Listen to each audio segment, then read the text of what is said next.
আসসালামু আলাইকুম, ওয়েলকাম করছি রিয়াসাদ আজিম। ভিন্ন ধর্ম মতাদর্শী যারা শুনছেন সবার প্রতি আন্তরিক কৃতজ্ঞতা। বাংলাদেশ ক্রিকেট বোর্ডের পরিবর্তন নিয়ে বছরের পর বছর মোটামুটি একটা আলোচনা সবসময় ছিল।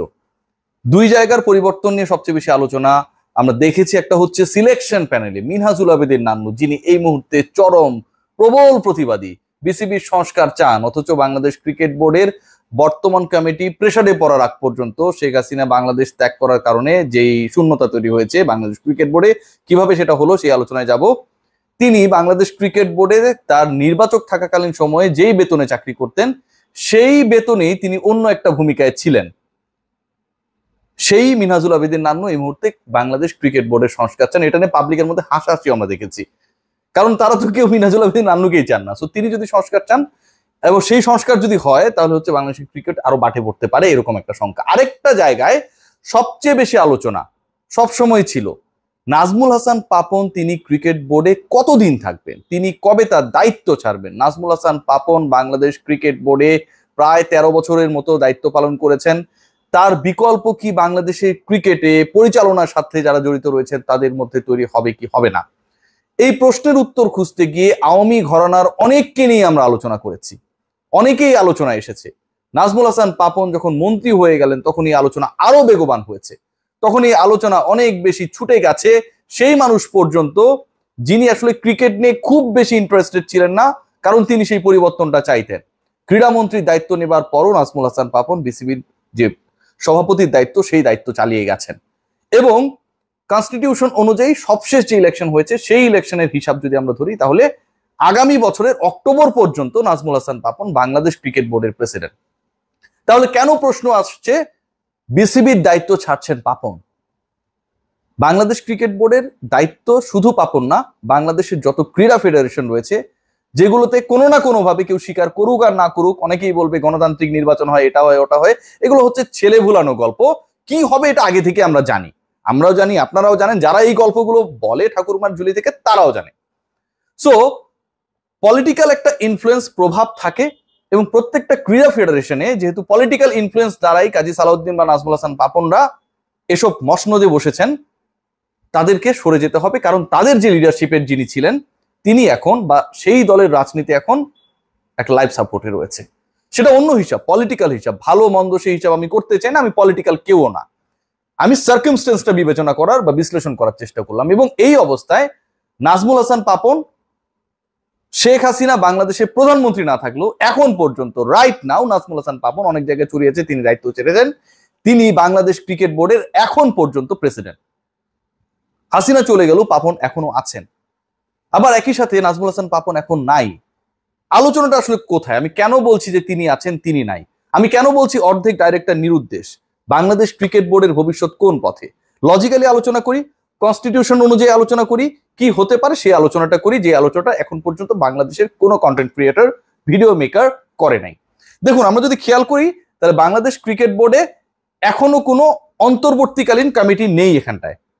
আবার সরকার চাইলেও ধাম করে এই কমিটি ভেঙে দিতে পারবে না, কারণ এটা পরিচালিত হয় ফিফার যে কনস্টিটিউশন সেটা অনুযায়ী, যেমন বাফুফে পরিচালিত হয় Bangladesh football federation, ICC rules অনুযায়ী পরিচালিত হয় প্রত্যেকটা ক্রিকেট ফেডারেশন প্রত্যেক দেশের।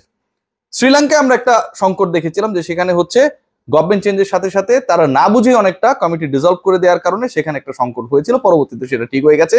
বাংলাদেশেও সেই জিনিসটা হবার পথে। কিভাবে হবে তার আগে তো নাজমুল হাসান পাপন কোথায় সেই ব্যাপারটা আপনাদের সাথে শেয়ার করা দরকার। যে আমরা এত আলোচনা করছি, আমরা শেখ হাসিনা কোথায় আমরা জানি, অন্যান্য লিডারশিপে যারা রয়েছেন তারা কোথায় আমরা জানি, জুনায়েদ আহমেদ পলক কোথায় আমরা জানি, নাজমুল হাসান পাপন কোথায়? এই যে কিউরিওসিটি সবার, অনেকেই জানতে চান যে তিনি কি আত্মগোপনে, কি তিনি কি গা ঢাকা দিয়েছেন, তিনি কি ঢাকায় রয়েছেন, তিনি কি অন্য দেশে চলে গেছেন? আমার মনে হয় যে এই ব্যাপারটা আপনাদের কাছে ক্লারিফাই করা দরকার। নাজমুল হাসান পাপন রাইট নাও, এবং যে সংকটটা তৈরি হয়েছিল 5 তারিখে, এবং সেই সংকটের উত্তরণের জন্য বাংলাদেশ নতুন পথে এগিয়ে যাচ্ছে এই মুহূর্তে, নাজমুল হাসান পাপন এই মুহূর্তে বাংলাদেশেই নেই। এবং ওই সংকটকালে বা সংকটের 1-2 দিন পরে তিনি আসলে বাংলাদেশ থেকে চলে গেছেন, ব্যাপারটা এরকম না। এই সংকট ঘনীভূত হবার আগেই নাজমুল হাসান পাপন বাংলাদেশে ছিলেন না, সপরিবারে তিনি বিদেশে অবস্থান করছিলেন। এখন যখন চরম অবস্থা, সো নাজমুল হাসান পাপন বাংলাদেশে আগামী কয়েক মাসে অথবা এই সংকট থেকে উত্তরিত হবার আগ পর্যন্ত বাংলাদেশ আওয়ামী লীগের যেহেতু রাজনীতির সাথে তিনি জড়িত, তিনি আসবেন বলে আমার মনে হয় না। এটা লজিক্যাল চিন্তা। এটা অনেকে হয়তো মন খারাপ করতে পারে, আমাকে একটা ট্যাগ দিয়ে দিতে পারে, এটা লজিক্যাল চিন্তা।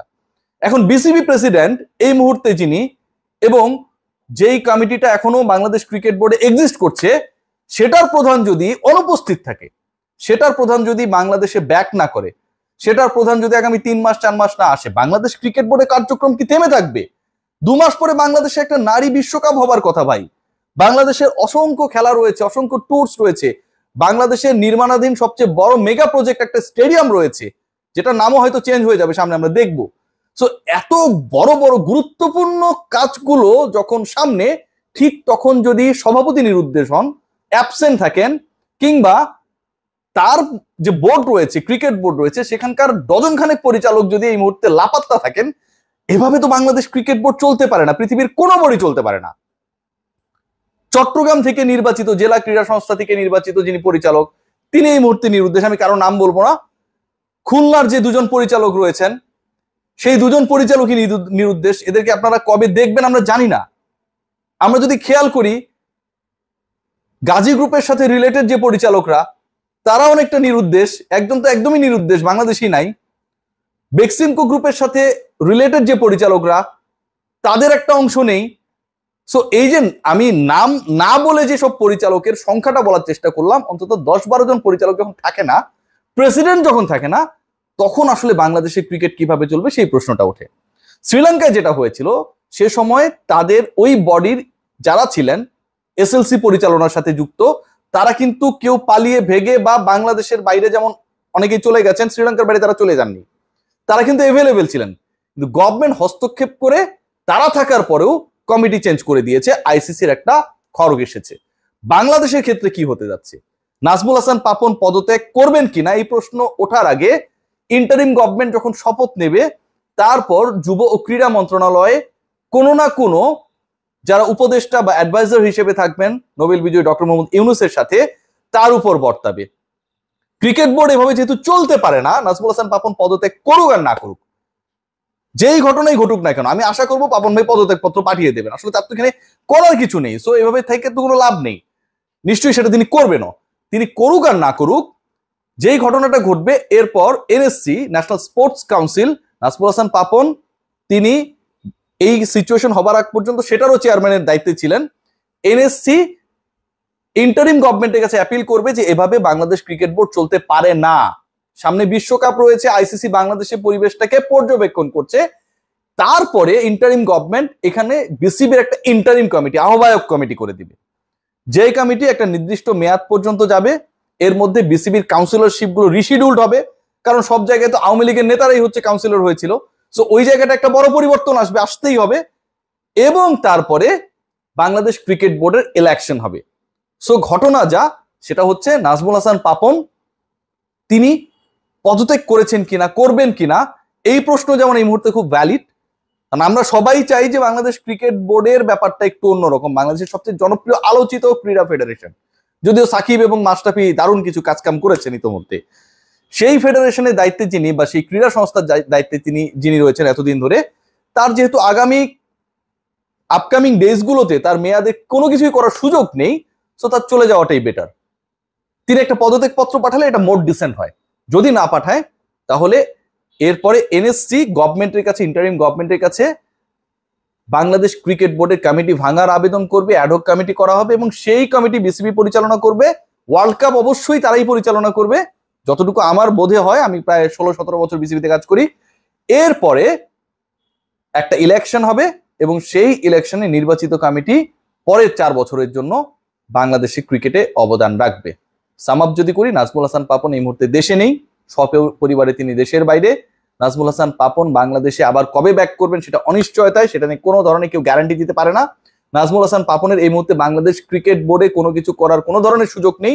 শুধু তার না, তার বোর্ডে প্রায় ডজন খানেক পরিচালক এই মুহূর্তে গা ঢাকা দিয়েছেন, আত্মগোপনে রয়েছেন, লাপাত্তা রয়েছেন। বাংলাদেশ ক্রিকেট বোর্ড খুব দ্রুত সময়ের মধ্যে রিফর্ম হবে, এবং সেই আপডেটস গুলো দ্য রিয়াসাদ আজিমের মধ্যে আপনারা জানতে পারবেন। সবাই ভালো থাকবেন, টেক গ্রেট কেয়ার।